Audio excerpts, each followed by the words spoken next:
We greet you all once again in the blessed name of our Lord Jesus Christ.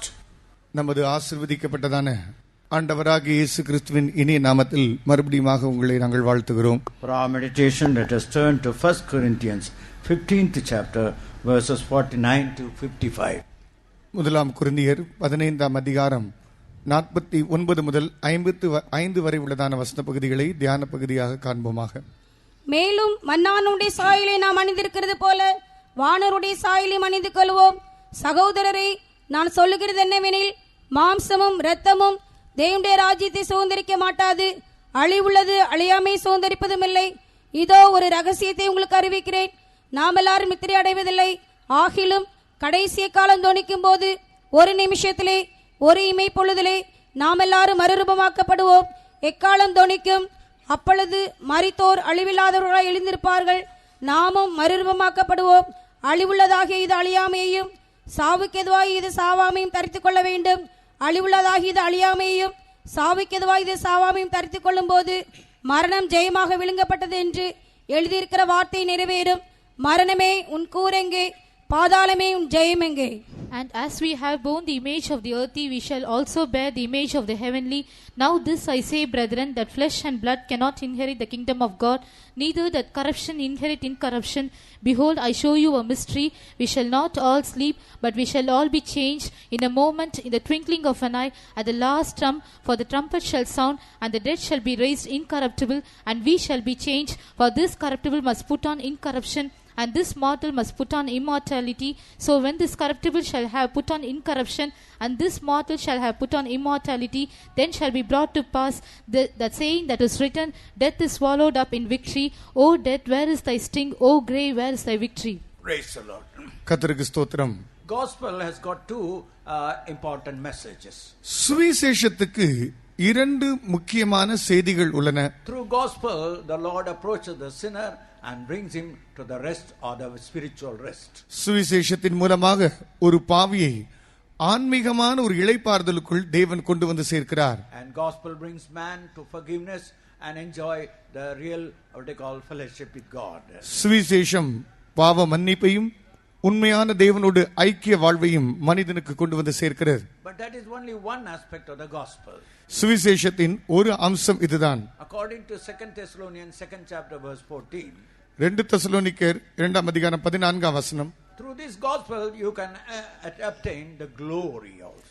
இந்த சுவிசேஷத்தின் மூலமாய் மகிமையும் நீங்கள் பெற்றுக்கொள்கிறீர்கள். Not only receiving the forgiveness of sin, but you must be able to obtain the glory of the Lord.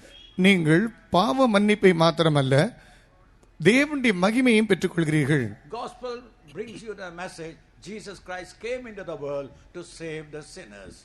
சுவிசேஷம் ஆண்டவராகிய இயேசு கிறிஸ்து பாவிகளை ரட்சிக்க இந்த உலகத்துக்கு வந்தார் என்கிற செய்தியை கொண்டு வருகிறது. The same gospel brings you another message that Jesus Christ will come again.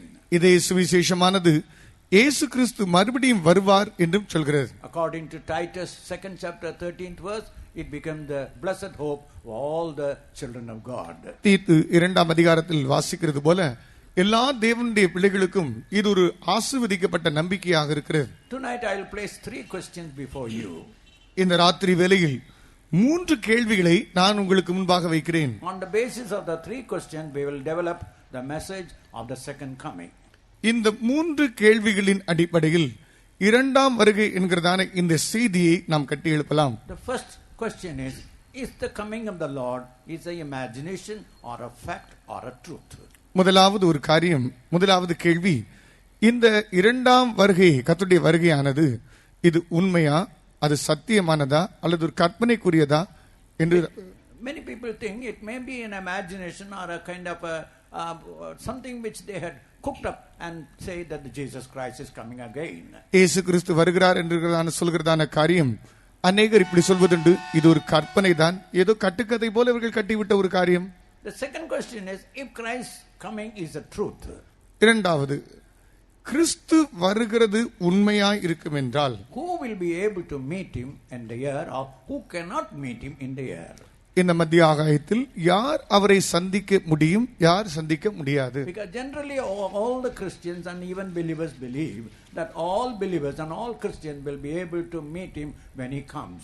பொதுவாக கிறிஸ்தவர்கள் விசுவாசிகள் இப்படி விசுவாசிப்பதுண்டு, அனைத்து கிறிஸ்தவர்களும் விசுவாசிகளுமே அவருடைய வருகையில் அவரை சந்தித்து விடலாம் என்று. But what the word of God says, and how can we know, and who are the people who can meet him and who cannot meet him? ஆனாலும் வேத வசனம் என்ன சொல்கிறது? அவரை சந்திக்க கூடியதானவர்கள் யார், யாரால் அவர்களை சந்திக்க இயலும்?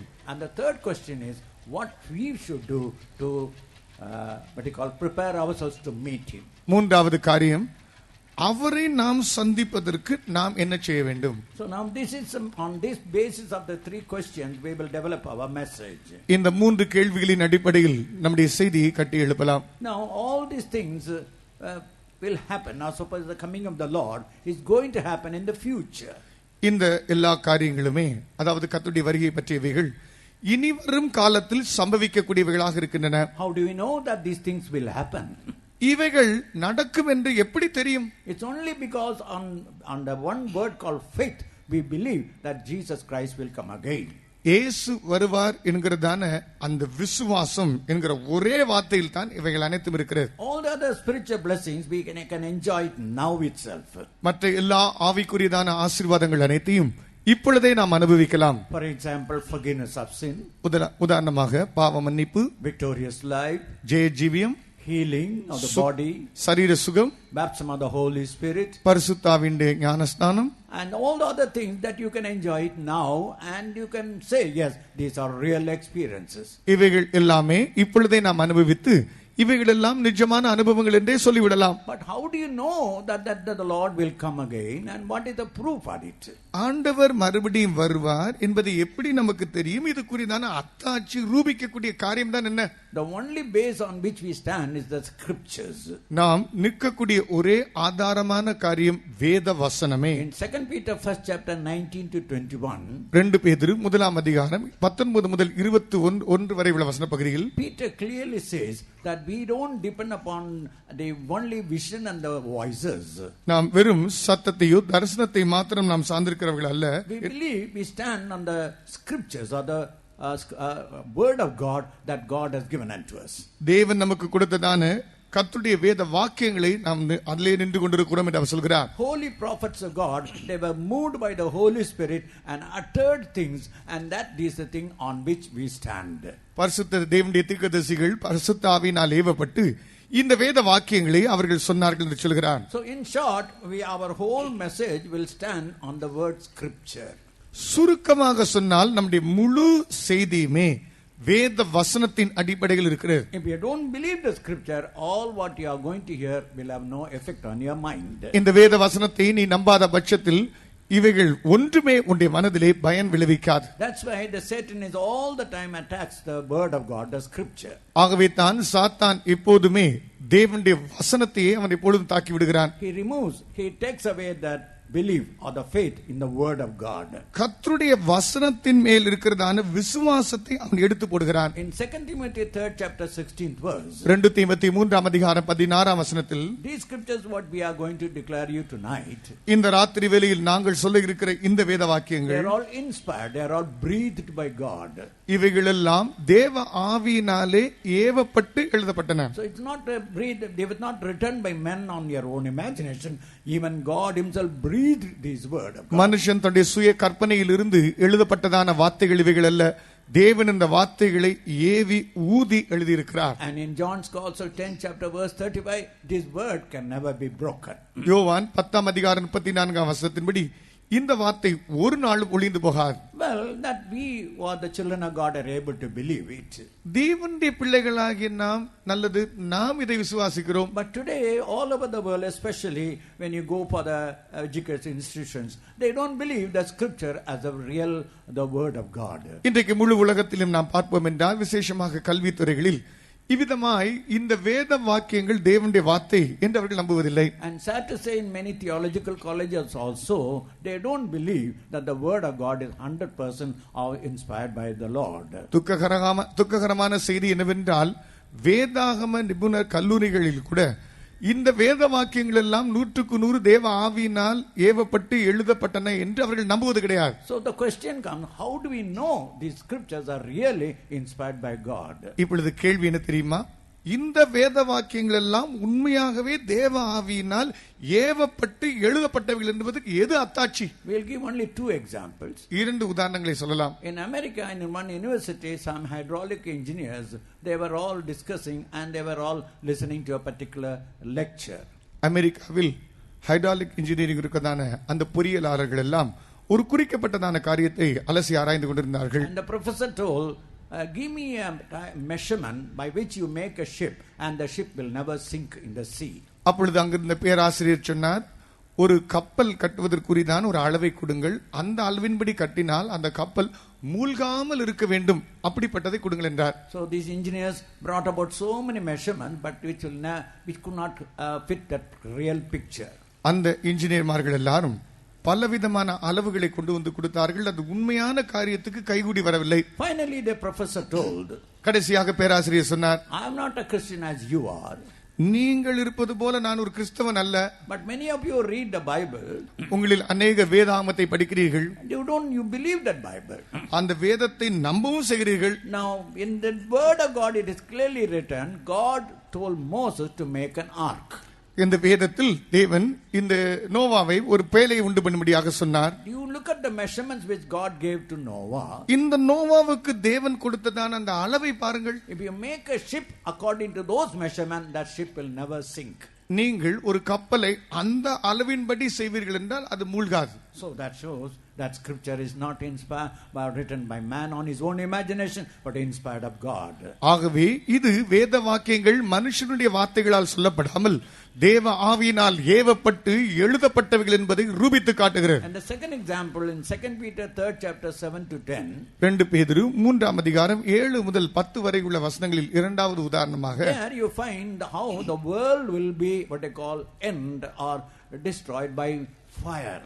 எவ்விதமாக இந்த உலகம் அக்கினிக்கு இரையாகும் என்று அங்கு சொல்லப்பட்டிருக்கிறது. Scientists began to question how can the matter could be destroyed by fire.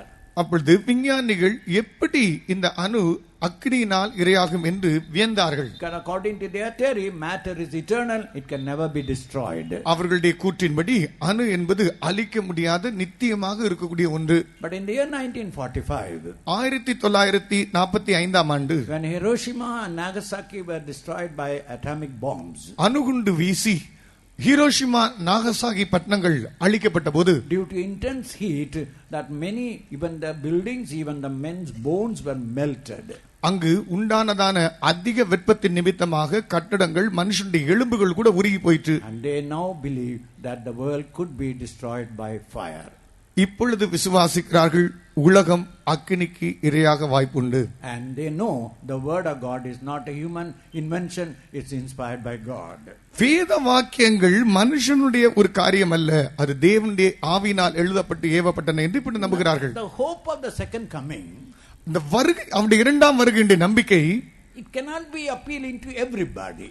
அது ஒவ்வொருவருக்கும் அது பொருந்தக்கூடிய ஒன்றாக அமைந்துகிறதில்லை. For example, உதாரணமாய், when you walk in the sun, நீங்கள் வெயிலில் நடந்தால் then you will long when the shadow will you reach a shadow. எப்பொழுது நிழல் கிடைக்கும் என்று நிழலுக்காக ஏங்குவீர்கள். If you are all the time in the AC room or the shade, you will never long for what they call a shadow. நீங்கள் எப்பொழுதுமே ஒரு AC குளிர்சாதன அறையிலோ அல்லது நிழலிலோ இருப்பீர்கள் என்றால் ஒரு நிழலுக்காக நீங்கள் ஏங்க மாட்டீர்கள். And the early church, when you really analyze the early church, நாம் உண்மையாகவே ஆதி திருச்சபையை அலசி ஆராய்ந்தால், we claim that we are the following of the early church. நாம் ஆதி திருச்சபையை பின்பற்றி வருகிறோம் என்று உரிமை பாராட்டுகிறோம். But we are far away from that standard. ஆனால் அந்த அளவை விட்டு தூர விலகி விட்டோம். Early church, they gathered together in catacombs, in forests to worship the Lord. ஆதி திருச்சபை தேவனை தொழுது கொள்வதற்கு அடற்காடுகளிலும் இவ்விதமான காடு பகுதிகளில் தான் கூடி வந்தார்கள். They could never build a place and thought this is the church, this is the place of worship. இதுதான் சபை, இதுதான் ஆராதிக்கிற இடம் என்று கட்டக்கூடியதான ஒரு இடம் இல்லாதிருந்தது. Anywhere they go, they were hunted like animals. எங்கு போனாலும் ஒரு மிருகத்தை போல ஆதி கிறிஸ்தவர்கள் வேட்டையாடப்பட்டார்கள். And the Roman government gave an instruction. ரோம சாம்ராஜ்யம் அவர்களை குறித்து இப்படிப்பட்டதான ஒரு வாக்கு கொடுத்திருந்தது. You go to the marketplace. நீங்கள் சந்தை வெளிக்கு செல்லுங்கள். You find out any man with a bright face, arrest that man because he will be a Christian. பிரகாசமுள்ள ஒரு நபரை பார்ப்பீர்கள் என்றால் உடனே அவனை கைது செய்து விடுங்கள் என்றால் அவன் கிறிஸ்தவனாக இருக்கக்கூடும். The Christians were filled with the joy, so their faces were brightened. கிறிஸ்தவர்கள் மகிழ்ச்சியினால் நிறைந்திருந்தார்கள், அவருடைய முகமோ பிரகாசமாக இருந்தது. Even I am serving the Lord in North India more than for 40 years. வட இந்தியாவில் கர்த்தருக்கு நான் 45 ஆண்டுகளுக்கு அதிகமாக ஊழியம் செய்து வருகிறேன். In the midst of thousands and thousands of people, ஆயிரக்கணக்கான ஜனங்கள் மத்தியில் we can detect a child of God who is in the midst of it. அவர்கள் மத்தியில் இருக்கிற ஒரு தேவனுடைய பிள்ளையை எளிதாக கண்டுபிடித்து விடலாம். Here in South India there you find so many Christians. தென்னிந்தியாவில் ஏராளம் கிறிஸ்தவர்கள் இருக்கிறார்கள். But North India is very difficult. வட இந்தியாவில் மிகவும் கடினம். But we can see by face, the brightness of the face, they are really children of God. முகத்தின் பிரகாசத்தை வைத்தே இவன் தேவனுடைய பிள்ளை என்று கண்டுபிடித்து விடலாம். So all these early Christians, they used to cover their faces with what they call a shawl or something and go to the marketplace. ஆகவே சந்தை வெளிகளுக்கு செல்லும் போது ஆதி கிறிஸ்தவர்கள் எப்போதும் தங்களுடைய முகத்தை ஒரு ஷால் போட்டோ துணி போட்டோ மூடிக்கொண்டு செல்வார்கள். They never believed that the next day they would be able to live. அடுத்த நாள் உயிரோடு இருப்போமா என்று நம்பி வாழக்கூடிய சூழ்நிலை இல்லை. So whenever they meet one another, they will say Maranatha, because the Lord is coming soon. அவர்கள் எப்போதெல்லாம் ஒருவரை ஒருவர் சந்திக்கிறார்களோ அப்பொழுது அவர்கள் எல்லாரும் சொல்லக்கூடிய வார்த்தை மாரநாதா, இயேசு வருகிறார். So dear brother, dear sister, when you live in a luxurious and all kinds of life, how do you know what is the reason, what is the need for you to expect the Lord will come again? அருமையான சகோதரனே, நீ ஒரு ஆடம்பரமும் சௌரியமான வாழ்க்கை வாழும்போது கர்த்தர் வருகிறார் என்று சொல்லக்கூடிய ஒரு அவசியம் உனக்கு ஏன் வருகிறது? We have to be very watchful in these days. இந்த நாட்களில் மிகவும் ஜாக்கிரதையாய் விழிப்பாய் நாம் இருக்க வேண்டும். We may have a doctrine of the second coming. நமக்கு இரண்டாம் வருகை பற்றிய உபதேசங்கள் இருக்கலாம். But have we got the real revelation of it? அதை பற்றி உண்மையான ஒரு வெளிப்பாடுதல் நமக்கு இருக்கிறதா? In Europe there is an airline, it seems. ஐரோப்பாவில் ஒரு விமான கம்பெனி இருந்தது. And there they have got one particular standing rule. அங்கு அவர்களுக்கென்று இருக்கக்கூடியதான கடைபிடிக்க வேண்டிய ஒரு விதிமுறை இருந்தது. If there is a Pentecostal pilot in that who is piloting that particular plane, அந்த குறிக்கப்பட்டதான விமானத்தை விமான ஓட்டியாக ஒரு பெந்தேகோஸ்தே கிறிஸ்தவன் இருப்பான் என்றால் they always keep a reserve pilot, it seems. அதோடு கூட உடன் விமானி ஒருவரை அங்கு வைப்பார்கள். Why?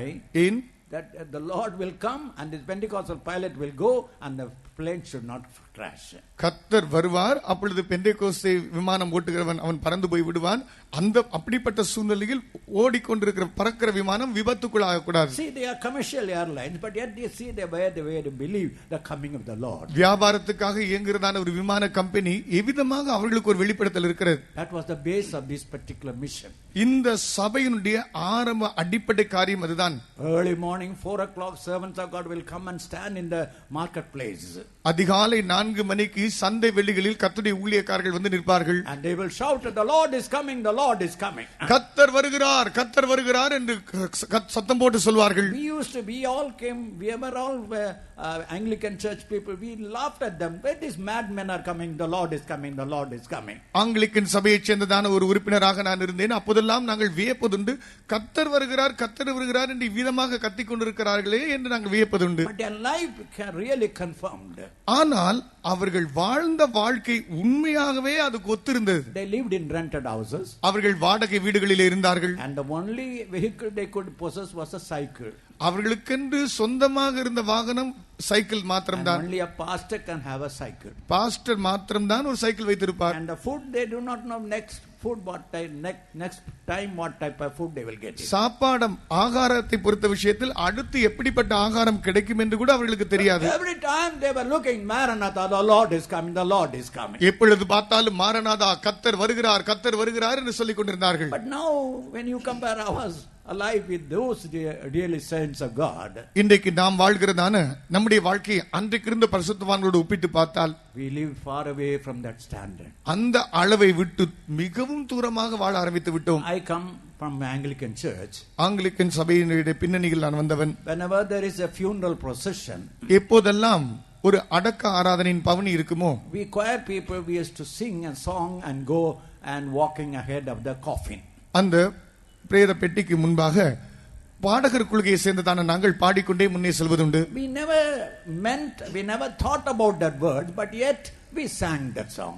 அந்த வார்த்தைகளை குறித்து யோசித்து கூட பார்த்ததில்லை. ஆனால் அந்த வார்த்தைகளை சொல்லி பாடலாக பாடிக்கொண்டு போவதுண்டு. எருசலேமேனாலயம் ஆசீத வீடதே போற்றளம் போட்ட வீதியில் எப்போதுலாவுவேன்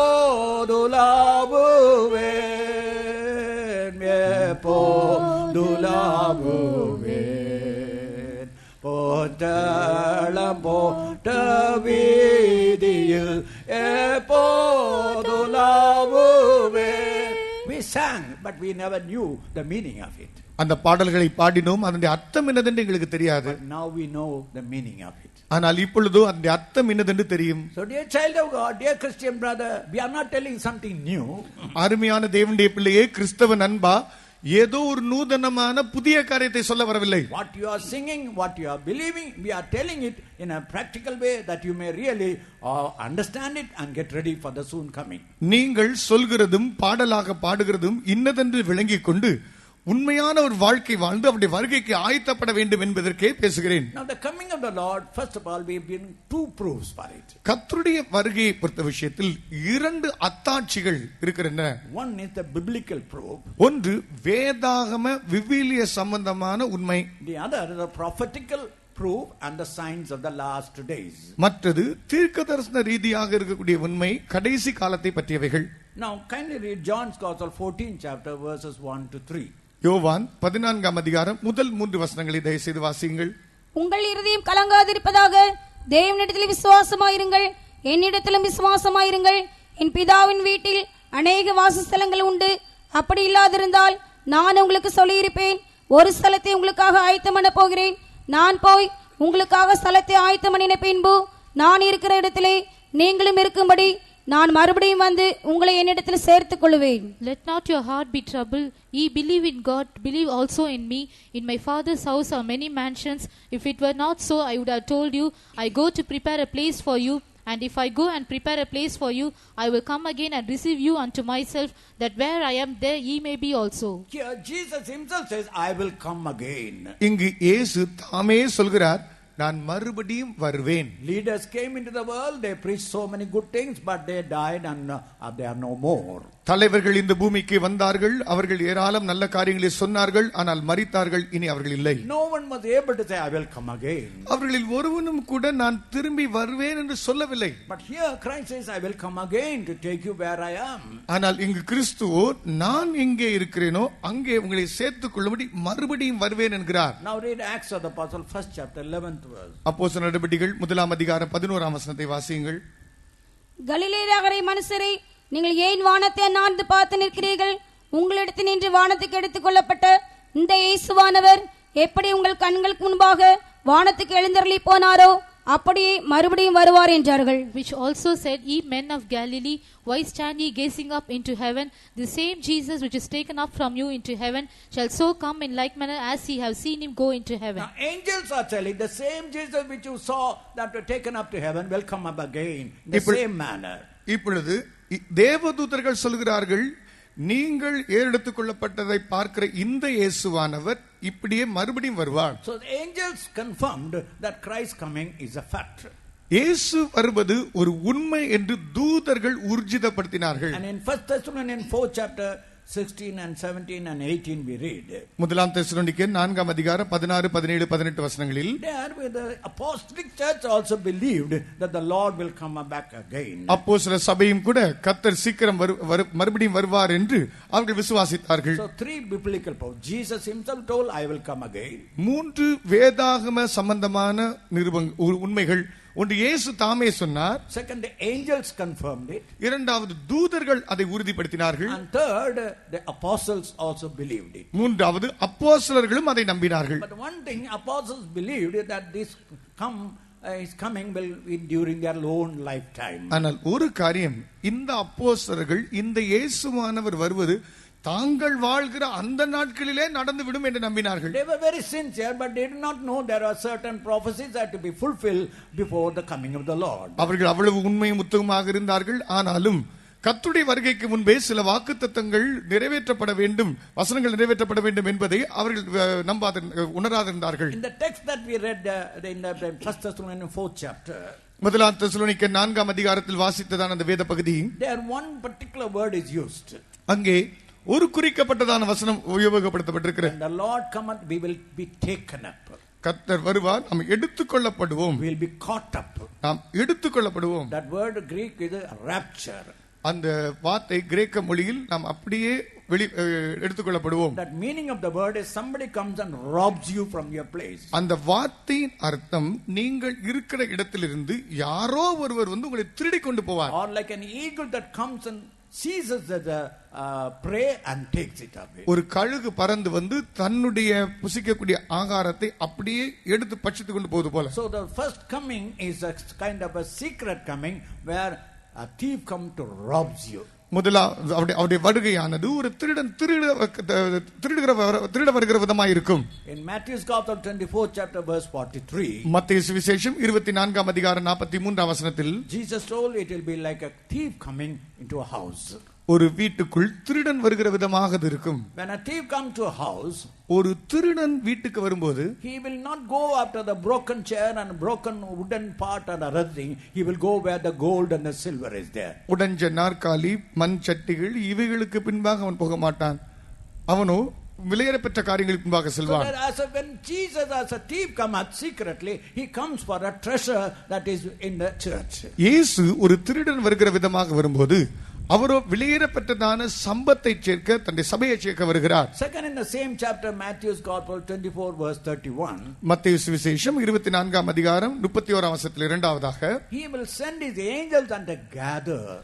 அவர் தம்முடைய தூதர்களை அனுப்பி அவர்களை சேர்த்துக் கொள்வார். This is quite different from the seizing, from the rapture. அது எடுத்துக்கொள்ளப்படுதல், திருடி கொண்டு போகிறதற்கெல்லாம் இதை விட வித்தியாசமான இன்னொரு அனுபவம். And third is the Revelation 1st chapter 7th verse. மூன்றாவது வெளிப்படுத்தின விசேஷம் 1ஆம் அதிகாரம் 7ஆம் வசனம். Read it please. வாசியுங்கள். இதோ மேகங்களுடனே வருகிறார், கண்கள் யாவும் அவரை காணும், அவரை குத்தினவர்களும் அவரை காண்பார்கள், பூமியின் கோத்திரத்தார் எல்லாரும் அவரை பார்த்து புலம்புவார்கள். அப்படியே ஆகும். ஆமென்.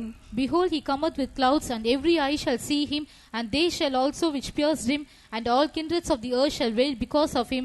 Even so, amen. The first coming will be like a thief for those who are sincerely, ardently waits for him.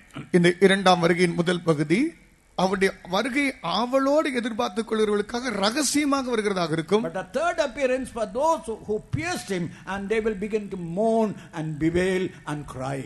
ஆனால் மூன்றாவது இதில் இருக்கிறதான பிரசன்னமாகுதலானது அவருடைய குத்தினவர்களுக்காக அவர்கள் பார்த்து புலம்பி அழக்கூடியதான நிலையில் இருக்கும். So you and I are not preparing for the third, we are preparing for the first, where we can be taken up by secretly by the Lord. நானும் நீங்களும் அந்த மூன்றாவது நிலைக்காக நம்மளை ஆயத்தப்படுத்துகிறதில்லை, நாமோ ரகசியமாக அவருடைய வருகையிலே எடுத்துக்கொள்ளப்படுகிறதான அந்நிலைக்காக ஆயத்தப்படுகிறோம். So these are the biblical proof. இவைகள் வேதாக சம்பந்தமான உண்மைகள். In Luke's Gospel chapter 21, லூக்கா சுவிசேஷம் 21ஆம் அதிகாரம் verses 29 to 31, 29 முதல் 31 வரை உள்ள வசன பகுதிகள். அன்றியும் அவர்களுக்கு ஒரு ஊமையை சொன்னார், அத்தி மரத்தையும் மற்றெல்லா மரங்களையும் பாருங்கள், அவைகள் துளிக்கிறதை நீங்கள் காணும்போது வசந்த காலம் சமயமாயிற்றென்று அறிவீர்கள். அப்படியே இவைகள் சம்பவிக்கிறதை நீங்கள் காணும்போது தேவனுடைய ராஜ்யம் சமயமாயிற்றென்று அறியுங்கள். And he spake to them a parable. Behold, the fig tree and all the trees, when they now shoot forth, ye see and know of your own selves that summer is now nigh at hand. So likewise ye, when ye see these things come to pass, know ye that the kingdom of God is nigh at hand. a tree is a symbol of a nation. மூன்று என்று சொல்வது Tree. ஒரு மரம் என்று விருட்சம் என்று சொல்வது ஒரு ஜாதி, ஒரு தேசத்தினுடைய அடையாள சின்னம். A fig tree is a symbol of a Jewish nation. அத்தி மரம் யூத ஜனத்தின், யூத ஜாதியினுடைய ஒரு அடையாளம். Jesus gave one of the important prophecy. இயேசு ஒரு முக்கியமான ஒரு தீர்க்கதரிசனத்தை சொன்னார். When the fig tree blossometh, remember the kingdom of God is nigh.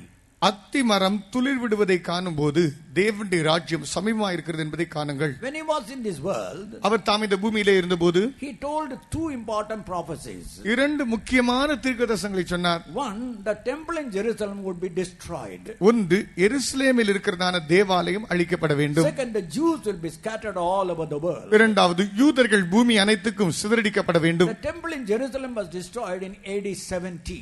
இந்த எருசலேமில் இருக்கிறதான அந்த தேவாலயம் கிபி 70ஆம் ஆண்டிலே அது அளிக்கப்பட்டது. By that time, except John the Apostle, all the other apostles were martyred and died. அந்த வேளையில் யோவான் அப்போஸ்தலனை தவிர மற்ற எல்லா அப்போஸ்தலர்களுமே அவர்களை இரத்த சாட்சியாக மரித்து விட்டார்கள். And the Jews will be scattered all over the world. This prophecy was fulfilled in AD 130. யூதர்கள் பூமி அனைத்துக்கும் சிதறடிக்கப்பட வேண்டும். இந்த தீர்க்கதரிசனமானது கிபி 130ஆம் ஆண்டிலே நிறைவேறிற்று. So by that time no one most of the apostolic church members were no more. அப்பொழுது அப்போஸ்தல திருச்சபையின் ஆதியில் இருந்தவர்கள் அநேகர் இல்லாமல் இருந்தார்கள். So now the Lord says, இப்பொழுது கர்த்தர் சொல்கிறார், when the fig tree blossometh, remember the time is near. அத்திமரம் துளிர் விடும்போது இந்த ராஜ்யம் சமீபமாக இருக்கிறது என்பதை நீ அறிந்து கொள்ளுங்கள். In the book of Daniel 12th chapter 12th verse, தானியேலின் புத்தகம் 12ஆம் அதிகாரம் 12ஆம் வசனத்தின்படி there is a particular number of days and number of things is given. ஒரு குறிக்கப்பட்டதான நாட்களினுடைய எண்ணத்தினுடைய இலக்கம் கொடுக்கப்பட்டிருக்கிறது. During the First World War, முதலாம் உலக மகா யுத்தத்தின் வேளையில் the British government needed a particular acid to clean up the guns in the naval ships. தங்களுடைய கடற்படையில் இருக்கிறதான துப்பாக்கிகளை சுத்தம் செய்வதற்கு ஒரு விதமான சுத்தம் பண்ணக்கூடியதான அமிலம் உலோகம் தேவைப்பட்டது. And one Jewish professor found out the solution. ஒரு யூத பேராசிரியர் அதுக்குரியதான பரிகாரம் விடையை கண்டுபிடித்தார். So they asked him, what do you want as a reward?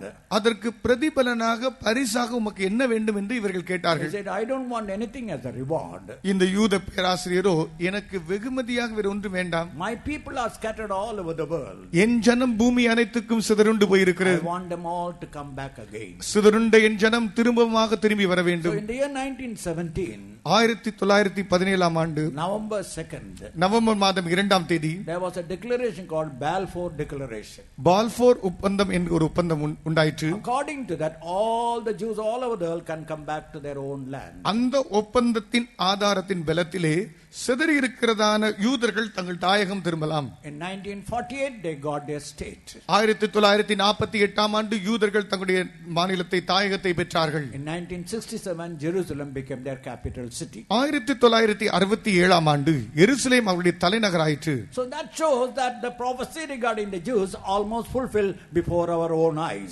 யூதர்களை பற்றியதான தீர்க்கதரிசனங்கள் கிட்டத்தட்ட நம்முடைய வாழ்நாட்காலங்களில் இப்பொழுதுதான் நிறைவேறிக்கின்றன என்று நாம் காண்கிறோம். In Ezekiel chapter 37, எசேக்கியேல் 37ஆம் அதிகாரம் verses 6 and 7 and 9 and 10, 6, 7, 9, 10 வசனங்களில் you find a beautiful what they call vision Ezekiel saw. எசேக்கியேல் ஒரு அழகான தரிசனத்தை காண்கிறார். He saw a valley of dry bones. அவர் உலர்ந்த எலும்புகள் நிறைந்த பள்ளத்தாக்கை காண்கிறார். And the Lord wondered whether these dry bones will once again rise again. இந்த உலர்ந்த எலும்புகள் மறுபடியும் எழுந்து நிற்குமா என்று கர்த்தர் கேட்கிறார். And Ezekiel said, Lord, thou knowest. ஆனால் எசேக்கியேல், ஆண்டவரே உமக்கு தெரியும் என்று சொல்லிவிட்டார். And the Lord commanded him to prophesy. தேவன் இவரை தீர்க்கதரிசனம் உரைக்க கட்டளையிடுகிறார். When he prophesied, there was a noise and there was a great thing, and one by one, bone after bone, they joined together and an army stood up like that. அவர் தீர்க்கதரிசனம் உரைக்கையில் இரைச்சல் உண்டாயிற்று, எலும்புகள் ஒன்றோடு ஒன்று சேர்ந்து கொண்டன. இவ்விதமாக ஒவ்வொரு உறுப்புகளும் சேர்ந்து ஒரு சேனையாக அவர்கள் எழும்பி நின்றார்கள். They never thought that they could the Jewish nation once again come back to life. யூத ஜாதி திரும்பவுமாக இப்படி ஒன்றாக எழும்புவார்கள் என்று யாரும் யோசித்ததில்லை. And according to that vision, we could see before your own eyes that they are coming up as a nation. அந்த தரிசனத்தின்படி நம்முடைய சொந்த கண்களுக்கு முன்பாக பார்க்கிறோம், யூதர்கள் ஒரு ஜாதியாக எழும்பி வருகிறார்கள். There are two prophecies also included in that. இதில் இரண்டு தீர்க்கதரிசனங்களும் இணைக்கப்பட்டிருக்கிறது. In Ezekiel 39th chapter 9 and 10, எசேக்கியேல் 39ஆம் அதிகாரம் 9, 10 வசனங்கள், God told that a time would come, they will take the weapons of the warfare and use it as firewood. காலம் வரும், அப்பொழுது யுத்தத்தின் கருவிகளை அவர்கள் விறகுகளாக எடுத்து உபயோகிப்பார்கள் என்று சொல்லக்கூடியதான வார்த்தை. That can never happen because you can never take the weapons of warfare and use it as firewood. அது ஒரு காலம் சம்பவிக்க முடியாது. ஏனென்றால் யுத்த கருவிகளை எடுத்து ஒரு விறகு போல எப்படி உபயோகிக்க முடியும்? But recently they found out. ஆனால் அண்மையில் கண்டுபிடித்தார்கள், there is a particular metal called lingo stone.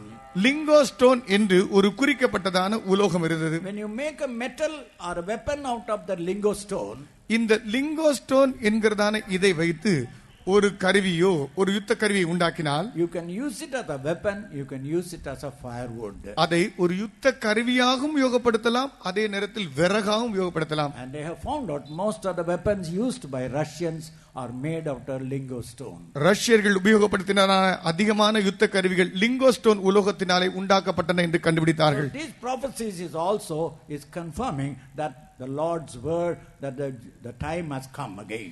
இந்த தீர்க்கதரிசனங்களும் கூட இவைகள் கர்த்தருடைய வருகையின் நேரம் சமீபமாக வந்துவிட்டன என்பதை நிரூபிக்கின்றன. Now there are many things, but we don't want to waste time on that. இப்படி சொல்வதற்கு ஏராளம் காரியங்கள் உண்டு.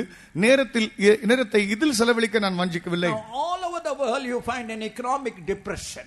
முழு உலகத்திலும் பார்த்தால் எங்கு பார்த்தாலும் இவ்விதமான ஒரு வீழ்ச்சி கடூரமாக இருக்கிறது. In 1962, 1963 itself, there was a warning, a great depression will come again. 1962, 63 ஆண்டுகளிலே இவ்விதமாக ஒரு பெரிதான வீழ்ச்சி உண்டாகும் என்கிறதான ஒரு எச்சரிப்பு மொழி உண்டாயிற்று. But nobody believed that it would happen.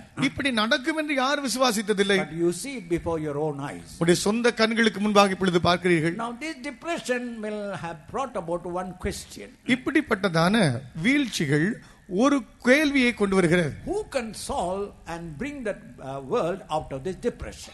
உலகில் இருக்கிற பொதுவான இந்த வீழ்ச்சியிலிருந்து பிரச்சனைகளை தீர்த்து யார் ஒரு பரிகாரத்தை கொண்டு வர முடியும்? They say a democratic leader can never bring about that change. ஒரு குடியரசு சம்பந்தமான ஒரு தலைவன் ஒரு காலம் இப்படிப்பட்டதான மாற்றத்தை கொண்டு வர முடியாது என்று சொல்கிறார்கள். So there are 10 nations who have banded together. ஒரு 10 நாடுகள் இவ்விதமாக சேர்ந்து they said we want a leader, a real dictator who can control the whole world. முழு உலகத்தையும் ஆண்டு நடத்தக்கூடிய ஒரு சரியான ஒரு சர்வாதிகாரி எங்களுக்கு வேண்டும் என்று சொல்கிறார்கள். And without that you can never bring the world back to the same economic level. இது இல்லாமல் உலகத்தை அதே பொருளாதார ரீதியின் சமநிலைக்கு கொண்டு வர முடியாது. Now read Revelation 13 chapter verse 16 and 17. வெளிப்படுத்தின விசேஷம் 13ஆம் அதிகாரம் 16 17 வசனங்கள் வாசியுங்கள். அது சிறியோர் பெரியோர் ஐஸ்வர்யவான்கள் தரித்திரர் சுயாதீனர் அடிமைகள் இவர்கள் யாவரும் தங்கள் தங்கள் வலது கைகளிலாவது நெற்றிகளிலாவது ஒரு முத்திரையை பெறும்படிக்கும் அந்த மிருகத்தின் முத்திரையாவது அந்த நாமத்தையாவது அதின் நாமத்தின் லக்கத்தையாவது தரித்துக் கொள்ளுகிறவன் தவிர வேறொருவனும் கொல்லவும் விற்கவும் கூடாதபடிக்கும் செய்தது. And he causeth all both small and great, rich and poor, free and bond to receive a mark in the right hand or in their foreheads, and that no man might buy or sell save he that had the mark or the name of the beast or the number of his name. So when that world leader comes and takes control of the whole world, இப்படிப்பட்டதான ஒரு உலக தலைவன் வந்து முழு உலகத்தின் பொறுப்பையும் ஏற்று தலைமை வகிக்கும்போது he will bring a mark which you have to wear it. நீங்கள் தரித்துக் கொள்ள வேண்டிய ஒரு லக்கத்தை கொண்டு வருவான். It will be on the forehead and the right arm. அது நெற்றியில் அல்லது வலது கையில் இருக்க வேண்டும். They say the cell, that particular cell of that particular mark can only be activated by the heat in the forehead and the right arm. அவர்கள் சொல்கிறார்கள் இந்த லக்கத்தை உள்ளே பதிக்க வைக்கக்கூடியதான அது சரியாக இயங்க வேண்டும் என்றால் அதுக்குரியதான பேட்டரி அந்த உஷ்ணமானது அந்த நெற்றியிலோ அல்லது வலது கையில் தான் இருக்கும் என்று சொல்கிறார்கள். They have already come out and invented it and they are bringing it very soon. அவர்கள் ஏற்கனவே இதை கண்டுபிடித்து விட்டார்கள், ஆனால் அது சீக்கிரத்தில் அதை கொண்டு வருகிறார்கள். So dear child of God, அருமையான தேவனுடைய பிள்ளையே, we are not selling something and trying to what they call threaten you or a kind of makes you afraid. உன்னை அச்சுறுத்தி அச்ச உணர்வில் வாழும்படி ஏதோ ஒரு காரியத்தை எடுத்து சொல்கிறதில்லை. These are all things happening. You have to awake from your own sleep. இவைகளெல்லாம் நடந்து கொண்டிருக்கிற சம்பவங்கள், நீயோ உன் நித்திரை விட்டு நீ எழும்ப வேண்டும். Look at the global warming all over the world. முழு உலகத்தில் இருக்கிற முழு உலகத்தினுடைய சூட்டின் தன்மையை பாருங்கள். They say Mount Everest have come 4 feet of ice has already melted it seems. அவர்கள் சொல்கிறார்கள் எவரெஸ்ட் சிகரம் அது 4 அடி அதனுடைய பனிக்கட்டி துருவ பகுதிகள் எல்லாம் கரைந்து விட்டனவாம். And all over the world most of the ice peaks are now getting melted and floods are increasing. உலகத்தின் அநேக பகுதிகளில் இவ்விதமான பனி படர்ந்திருக்கிறதான இடங்கள் எல்லாம் உருக ஆரம்பித்து வெள்ளப்போக்குகள் உண்டாயிருக்கின்றன. Earthquakes, பூமி அதிர்ச்சிகள், famines, பஞ்சங்கள், And you might have experienced tsunami. நீங்கள் சுனாமியும் பார்த்திருப்பீர்கள். So all these things are signs that something is going to happen very soon in this whole world. இப்படிப்பட்டதான முழு உலகத்திலும் இவைகள் அதிசீக்கிரம் வர இருக்கக்கூடிய காரியங்களுக்கு அறிகுறிகளாக இருக்கின்றன. And above all, when you look at the whole Christian churches, இவைகள் எல்லாவற்றுக்கும் மேலாக முழு கிறிஸ்தவ சபைகளை பார்த்தால், most of the Christian leaders, they don't believe in the virgin birth of Jesus Christ. அநேக கிறிஸ்தவ சபைகள் தலைவர்கள் இயேசுவின் கன்னி பிறப்பை நம்புவதில்லை. They don't believe in the physical resurrection of Jesus Christ. இயேசு சரீரத்தில் உயிர்த்தெழுந்தார் என்பதை நம்புவது கிடையாது. And one particular professor told, ஒரு குறிக்கப்பட்ட பேராசிரியர் விதமாக சொன்னார், we can only take 10% of what Christ told as the real words of Christ. கிறிஸ்து சொன்னதில் 10% மாத்திரம்தான் உண்மையானது என்று நாம் எடுத்துக்கொள்ள முடியும் என்று சொல்கிறார். We cannot believe all the things. எல்லாவற்றையும் நாம் நம்ப முடியாது. So the whole Christian church, they are unable to believe that the Lord is true, and they are unable to believe he is a virgin birth and he rose from the dead. முழு கிறிஸ்தவ உலகமும் கிறிஸ்து சொன்னவைகள் அனைத்தையும் நம்ப முடியாத நிலையிலும், கன்னி பிறப்பை அவர் நம்ப முடியாத நிலையிலும், சரீரத்தில் உயிரோடு எழுந்தார் என்பதை நம்ப முடியாமலும் இருக்கிறார்கள். In Matthew's Gospel 24th chapter verse 14, மத்தேயு சுவிசேஷம் 24ஆம் அதிகாரம் 14ஆம் வசனத்தில், ராஜ்யத்தினுடைய இந்த சுவிசேஷம் பூலோகம் எங்குமுள்ள சகல ஜாதிகளுக்கும் சாட்சியாக பிரசங்கிக்கப்படும், அப்பொழுது முடிவு வரும். And this gospel of the kingdom shall be preached in all the world for a witness unto all nations, and then shall the end come. During the apostolic days, only gospel was preached in certain parts of the then known world. அப்பொழுது அப்போஸ்தலர்களுடைய வாழ்நாள் காலங்களிலே சுவிசேஷமானது அப்பொழுது அறிமுகமான அந்த இடங்களில் மாத்திரம்தான் அறிவிக்கப்பட்டிருந்தன. But now, by thank God, all over the world gospel has penetrated. ஆனால் இன்றைக்கு முழு உலகத்திலும் சுவிசேஷமானது பிரசங்கிக்கப்பட்டு வருகிறது. கர்த்தருக்கு ஸ்தோத்திரம். The deep Amazon jungles, Amazon அடர் காடுகளிலும், in all countries are forbidden by the earlier communism, there more gospel is being gospel penetrated. முந்தின communist நாடுகளிலும் கூட இப்பொழுது சுவிசேஷம் ஊடுருவி பாய்ந்திருக்கிறது. And in China, the great revival is there. சீன தேசத்தில் பெரிய எழுப்புதல் உண்டாய் கொண்டிருக்கிறது. And Chinese pastors and Chinese children church is growing day by day. சீன பாஸ்டர்மார்களும் அவர்களுடைய சீன கிறிஸ்தவ பிள்ளைகளும் நாளுக்கு நாள் அவர்கள் பெருகிக் கொண்டே வருகிறார்கள். They say in some cities 80,000, more than 90,000 are filled with the Holy Spirit. அவர்கள் சொல்கிறார்கள் பட்டணங்களில் 80,000 90,000 பேர் பரிசுத்தாவின் அபிஷேகத்தை ஏற்கனவே பெற்றவர்கள் என்று சொல்கிறார்கள். They took a survey of all the pastors in the whole world. முழு உலகத்தில் இருக்கிறதான பாஸ்டர்மார்களுடைய இலக்கம் என்னது என்று அவர்கள் ஒரு புள்ளி விவரம் எடுத்தார்கள். They asked an American pastor. ஒரு அமெரிக்கன் பாஸ்டரிடத்தில் கேட்டார்கள். He said, I pray only for 22 minutes. அவர் சொன்னார், ஒரு நாளைக்கு 22 நிமிடங்கள் நான் ஜெபிக்கிறேன். They asked a Japanese pastor. ஒரு ஜப்பானிய பாஸ்டரை கேட்டார்கள். I pray for 40 minutes. 40 நிமிஷம் நான் ஜெபிக்கிறேன். And they asked a South Korean pastor. தென் கொரியாவைச் சேர்ந்த ஒரு பாஸ்டரை கேட்டார்கள். I pray for 80 minutes. 80 நிமிடங்கள் நான் ஜெபிக்கிறேன் என்றார். But they asked a Chinese pastor. ஒரு சீன தேசத்தைச் சேர்ந்த பாஸ்டரை கேட்டார்கள். I pray 120 minutes. 120 நிமிடங்கள் ஜெபிக்கிறேன் என்றார். They asked why. ஏன் என்று கேட்டார்கள். So you have a church. உங்களுக்கு ஒரு சபை இருக்கிறது. You have a Bible. உங்களுக்கு பைபிள் இருக்கிறது. You have got the pastors and servants of God. உங்களுக்கு பாஸ்டர்கள் தெய்வ ஊழியர்கள் என்று இருக்கிறார்கள். But we don't have anything. எங்களுக்கு அப்படி ஒன்றுமில்லை. So we only look to God. நாங்கள் தேவனையே நோக்கி பார்க்கிறோம். So dear brother, dear sister, அருமையான சகோதரனே சகோதரி, early believer of a CPM church, CPM சபையின் ஆதி விசுவாசிகள் 3 hours they must pray, then only pastors will talk to them. ஒரு நாளைக்கு 3 மணி நேரம் ஜெபிக்க வேண்டும், அப்பொழுதுதான் பாஸ்டர்மார்கள் அவரோடு பேசுவார்கள். They will not talk. I have experienced. Sometime I used to pray 2 hours and come. They will not talk to me till I completed 1 hour. அவர்கள் பேச மாட்டார்கள். சில வேளைகளில் 2 மணி நேரம் ஜெபித்து விட்டு வருவேன், வந்தாலும் அவர்கள் பேச மாட்டார்கள். நான் ஜெப நேரத்தை முடிக்கிற வரைக்கும் பேச மாட்டார்கள். But today you can talk about 3 hours, but hardly 15 minutes you can pray. இன்றைக்கு 3 மணி நேரம் உங்களால் பேச முடியும், ஆனால் ஜெபிப்பதற்கு 15 நிமிடம் கூட கடினம். Dear brother, where we are today? அருமையான சகோதரா, நாம் இன்றைக்கு எங்கே இருக்கிறோம்? So all the biblical proof and the prophetical proof and signs of the time confirm that we are almost near the coming of the Lord. விவிலிய அத்தாட்சிகளும் தீர்க்கதரிசன அத்தாட்சிகளும் நேரம் காலங்களில் நடைபெற்றுக் கொண்டிருக்கிறதான சான்றுகளும் இவைகளெல்லாம் கர்த்தருடைய வருகை அதி சமீபமாக இருக்கிறது என்று நிரூபிக்கின்றன. We had a convention in Allahabad. அலகாபாத்தில் நமக்கு ஒரு கன்வென்ஷன் நடைபெற்றது. And that convention we conducted in CNI church compound. அந்த கன்வென்ஷனை CNI சபையினுடைய காம்பவுண்டில் நடத்தினோம். After the convention, the elder of the CNI church, அந்த கன்வென்ஷன் முடிந்த பிற்பாடு அந்த CNI சபையினுடைய அந்த மூப்பன், he told one of our workers, நம்முடைய ஊழியக்காரர் ஒருவரிடத்தில் அவர் இப்படி சொன்னார், we will never be able to caught up when Jesus comes. இயேசு வருவார் என்றால் அவருடைய வருகையில் எங்களால் எடுத்துக்கொள்ளப்பட முடியாது. Then the worker told, the pastor never told like that. எங்களுடைய பாஸ்டர் அப்படி ஒரு காலம் சொல்லவில்லையே. No, your pastor didn't tell like that. உங்களுடைய பாஸ்டர் அப்படி சொல்லல. But he brought about a standard a man must attain that you could be ready to meet the Lord. கர்த்தருடைய வருகையில் கர்த்தரை சந்திக்க ஒரு நபருக்கு என்ன தகுதி வேண்டும் என்கிற அளவை உங்கள் pastor பிரசங்கித்தார். And that standard, when we analyze, we are far away from that standard. அந்த ஜீவிய அளவை எங்கள் வாழ்க்கையோடு ஒப்பிட்டு பார்த்தால் நாங்கள் மிகவும் தூரமாக இருக்கிறோம். So dear brother, dear sister, அருமையான சகோதரா சகோதரி, do not think that we are the only people will go and you will not go. நாங்கள் மாத்திரம் எடுத்துக்கொள்ளப்படுவோம், நீங்கள் போக மாட்டாய் என்று எண்ணி விடாதே. We are bringing you a standard which is applicable to you and to us also. உங்களுக்கும் எங்களுக்கும் பொருந்தக்கூடிய ஒரு வாழ்க்கையின் தர அளவை தான் கொண்டு வருகிறோம். First of all, we'll find out who are the people who cannot be ready for the coming of the Lord. முதலாவது கர்த்தருடைய வருகைக்கு ஆயத்தப்பட முடியாதபடி இருக்கக்கூடியதானவர்கள் யார் என்று காண்போம். According to 1 Corinthians 6 chapter 9th verse. முதலாம் கொரிந்தியர் 6ஆம் அதிகாரம் 9ஆம் வசனத்தின்படி. Read 1 Corinthians 6:9. முதலாம் கொரிந்தியர் 6:16.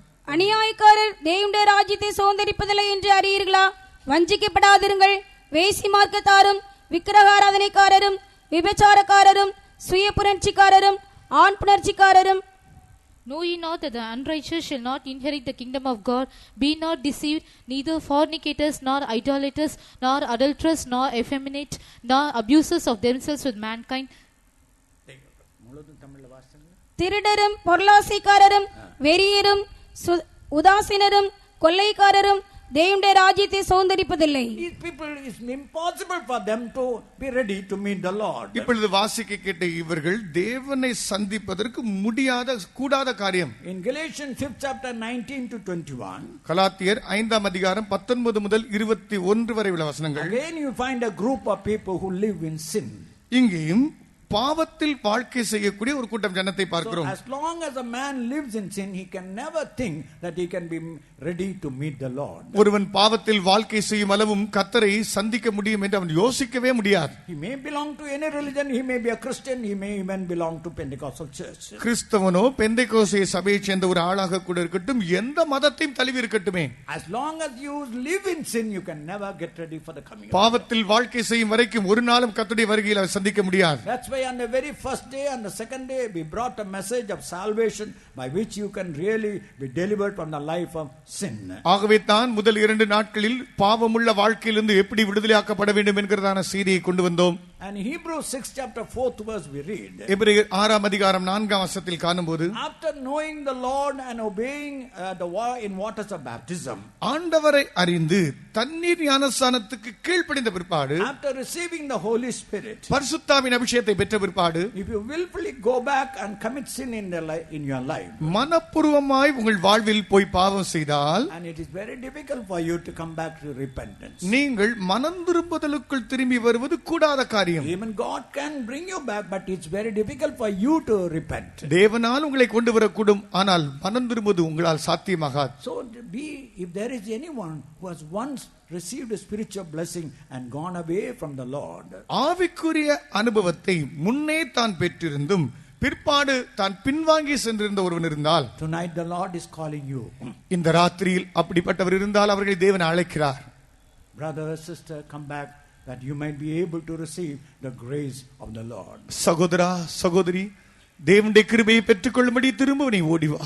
And unless and until you preserve your life, you can never be ready when the Lord cometh.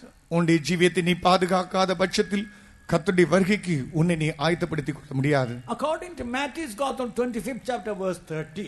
மத்தேயு சுவிசேஷம் 26ஆம் அதிகாரம் 30ஆம் வசனத்தின்படி, 25. 25, A man who received a talent from the Lord கர்த்தரிடத்திலிருந்து ஒரு தாலந்தை பெற்ற ஒருவன், and if he does not use the talent for the Lord, பெற்ற அந்த தாலந்தை கர்த்தருக்கென்றே பயன்படுத்தாமல் இருந்தால், and his place will be outer darkness. அவன் போய் அடையக்கூடியதான இடம் புறம்பான இருள். When God has given a talent or a gift to you to be used for the Lord, கர்த்தருக்கென்று உபயோகிக்க ஆண்டவரே உனக்கு ஒரு தாலந்தை வரத்தை கொடுத்திருந்தால், and if you don't use it, then that same your place will be a outer darkness. நீ உபயோகிக்காத பட்சத்தில் நீ போய் சேரக்கூடியதான இடம் புறம்பான இருளே. Sometimes God might have given a special gift.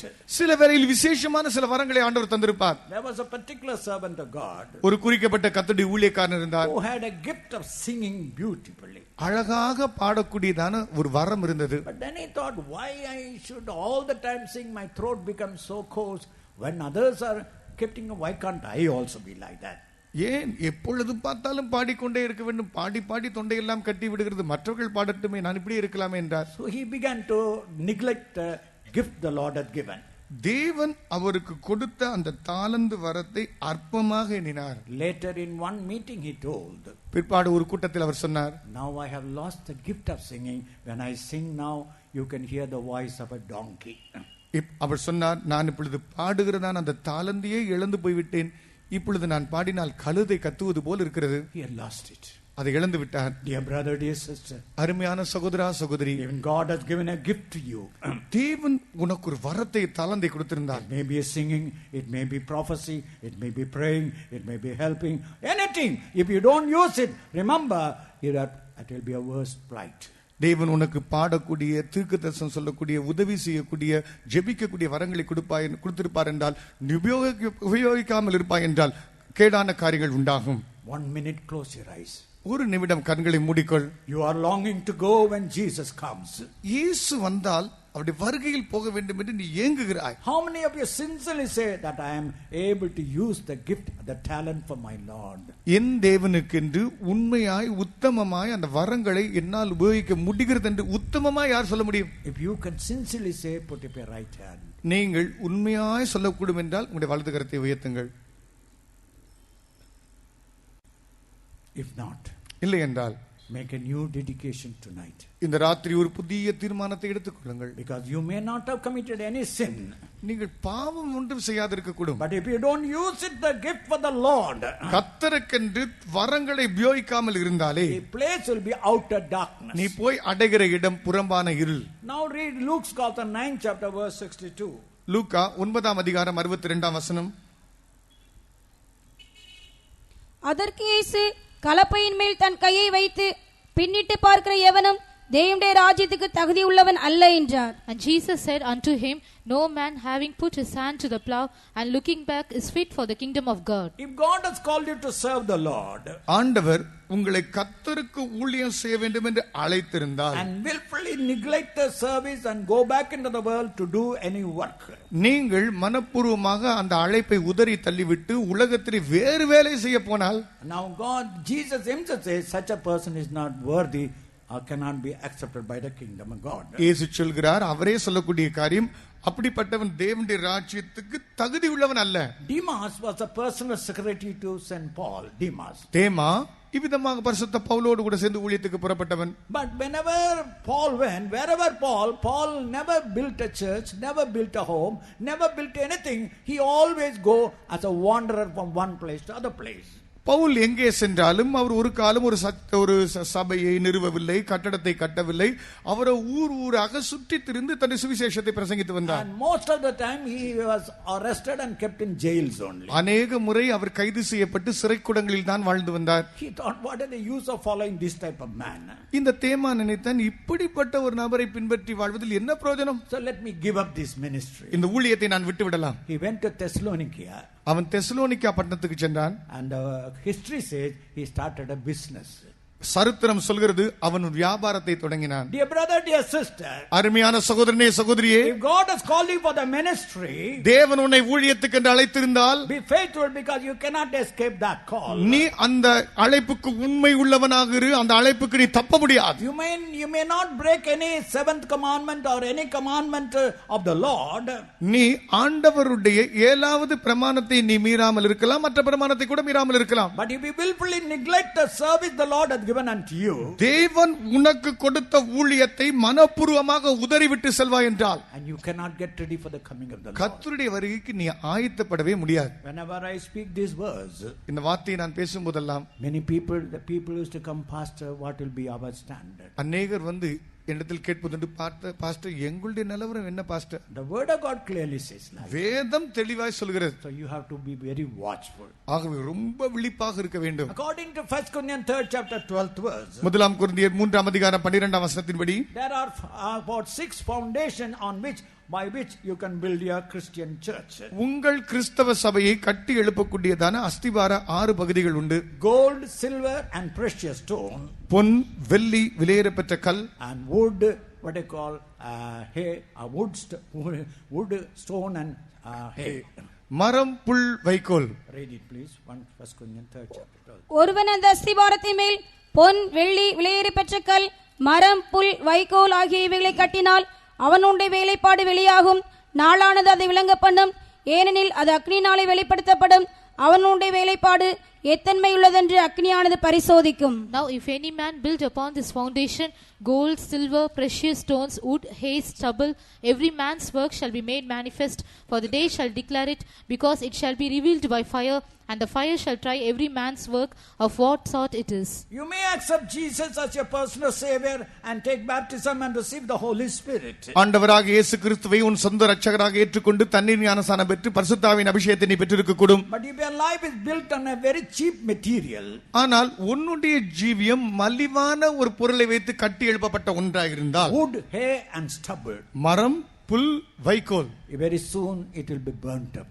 அதிசீக்கிரத்தில் அது வெந்து போகும். You may be a believer, but you cannot get ready for the coming of the நீ Lord. விசுவாசியா இருக்க கூடும், ஆனால் கர்த்தருடைய வருகைக்கு ஆயத்தமா இருக்க முடியாது. Many people, they live a kind of a part in the Christian life and part to the worldly life. அநேகர் பாதி கிறிஸ்தவ வாழ்க்கை, பாதி லௌகிக வாழ்க்கை வாழ்வதுண்டு. Now it cannot get ready for the coming of the Lord by living the dual life. இப்படி இரட்டை வேடமுள்ள வாழ்க்கை வாழ்வதன் மூலமாக கர்த்தருடைய வருகைக்கு ஆயத்தமா இருக்க முடியாது. And then lastly, 1 Corinthians 3rd chapter verses 1 to 3.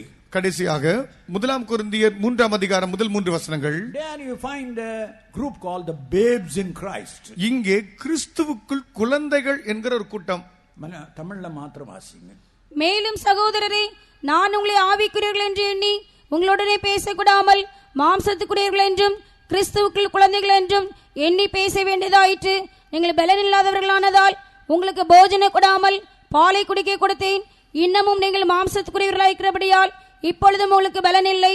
பொறாமையும் வாக்குவாதமும் பேதகங்களும் உங்களுக்குள் இருக்கிறபடியால் நீங்கள் மாம்சத்துக்குரியவர்களாயிருந்து மனுஷ மார்க்கமாய் நடக்கிறீர்கள் அல்லவா? You may be belong to any Pentecostal church or even our own church. எந்த பெந்தேகோஸ்தே சபையை சேர்ந்த ஒரு ஆளாக இருக்கக்கூடும், அல்லது இந்த பெந்தேகோஸ்தே சபையை சேர்ந்தவர்களாக இருக்கக்கூடும். If you remain as a child, a babe in Christ, you can never go when Jesus comes. கிறிஸ்துவுக்குள் குழந்தைகளாக இருப்பீர்கள் என்றால் கிறிஸ்து வரும்போது அவருடைய வருகையில் எடுத்துக் கொள்ளப்பட முடியாது. In Romans 8 chapter 14th verse. ரோமர் 8ஆம் அதிகாரம் 14ஆம் வசனம். Romans 8:14.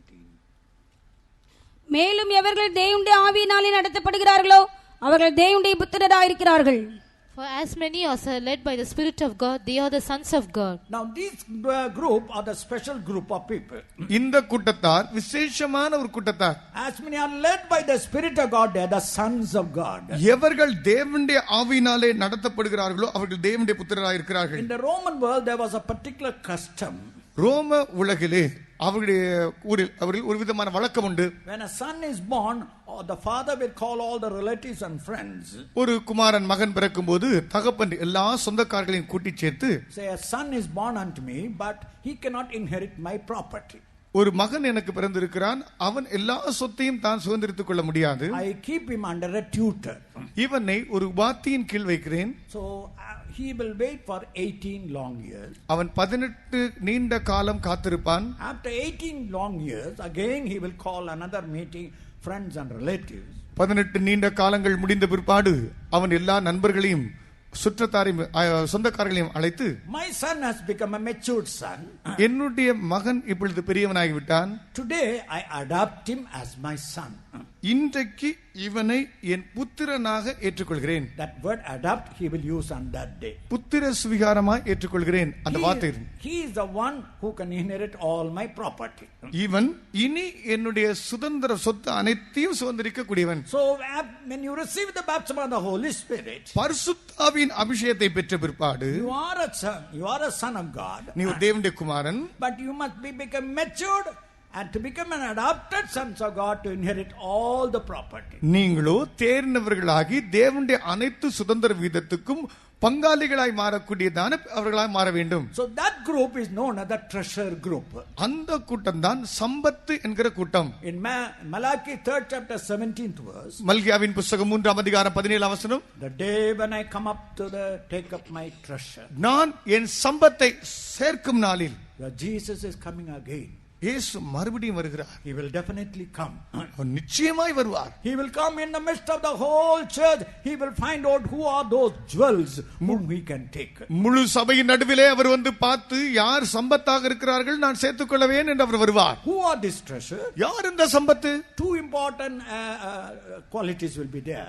இரண்டு முக்கியமான சுபாவங்கள் உள்ளன. First of all, they are those who come under the whole apostolic doctrine. முதலாவது முழு அப்போஸ்தல உபதேசத்துக்கு கீழ்ப்பட்டவர்கள் இவர்கள். You may believe in repentance and water baptism and baptism of the Holy Spirit. நீங்கள் மனம் திரும்புதல், தண்ணீர் ஞானஸ்நானம், பரிசுத்தாவின் அபிஷேகம் இதை நம்பலாம். But at the same time you may not believe all the other doctrines. அதே நேரத்தில் மற்ற உபதேசங்களை நம்பாத ஒரு நபராய் இருக்கக்கூடும். The time does not permit me to read all the Bible verses. எல்லா வேத சம்பந்தமான ஆதார வசனங்களை வாசிப்பதற்கு நேரம் இடம் கொடுக்கவில்லை. So let us go a little fast. இன்னும் சற்று வேகமாக செல்லலாம். So that means that there are deeper doctrines that you have to understand and believe.